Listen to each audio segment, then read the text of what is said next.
Hello everyone, আসসালামু আলাইকুম। কেমন আছো সবাই? আজকে আমরা মা ছেলে মিলে গুড্ডুদের বাড়িতে যাচ্ছি। প্রতি বছরই 16ই ডিসেম্বর এই দিনে গুড্ডু সোনাদের বাড়িতে অনেক বড় করে মেলার আয়োজন করা হয়, আর সাথে কিন্তু সিন্নিরও ব্যবস্থা থাকে।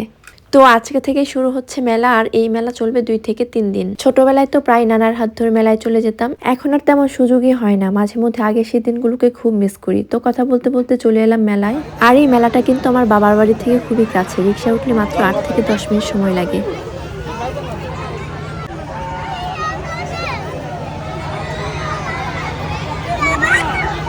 আর এদিকে আমার ছেলেটা তো নাগরদোলা দেখে কান্না শুরু করে দিয়েছে, ও নাকি নাগরদোলাতে উঠবে। কিন্তু আমার তো ভীষণ ভয় লাগে। আমি বললাম, বাবা বড় হও, তারপরে উঠবা।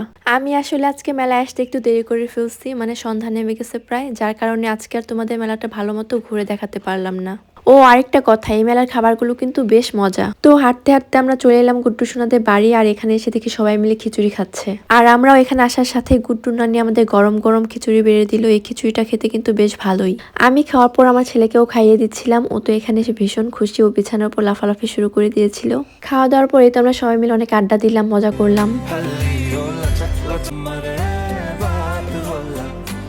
এরপর আমরা মা ছেলে মিলে চলে গেলাম পেঁয়াজুর দোকানে, আর এই পেঁয়াজুটা খেতে কিন্তু খুবই মজা।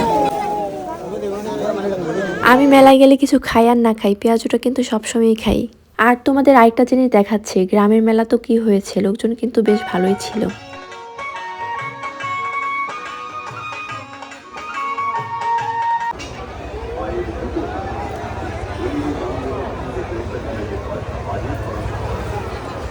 আপনারা যারা আছেন, আপনারাও যদি দয়া করে একটু যাইতেন, তাহলে আমাকে যাওয়ার ব্যবস্থাটা করতে হবে। আর এদিকে আমাদের প্রচুর মা কমফোর্টার বের করতেছিল, কারণ বাসা ভর্তি অনেক অনেক মেহমান এসেছে, আর গ্রামে কিন্তু ভালোই শীত। এখানে আমরা সবাই মিলে অনেক বেশি হাসাহাসি করতেছিলাম, মজা করতেছিলাম। রাত 1টার সময় আমাদের একটা ভাইয়া এসে বলে যে আসো আমরা সবাই মিলে লুডো খেলি। আমি খেলতে চাইলেও আমার ছেলেটা তো আমাকে কিছুতেই খেলতে দিবে না, বলে যে আম্মু তুমি আমার পাশে বসে থাকো, আমি ঘুমাই। এই তো দেখো গুড্ডু কত সুন্দরভাবে ঘুমাচ্ছে, আর আমার ছেলেটা কিভাবে দুষ্টুমি করতেছে।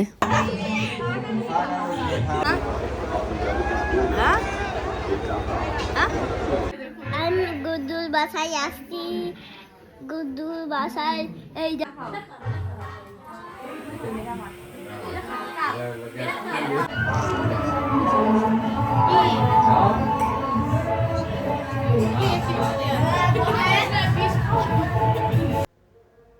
সারা রাত জাগার পরে অবশেষে আমরা শুইতে পারলাম। ছোটবেলায় যখন নানি বাড়ি যেতাম ঠিক এভাবেই সবাই মিলে একসাথে শুইতাম।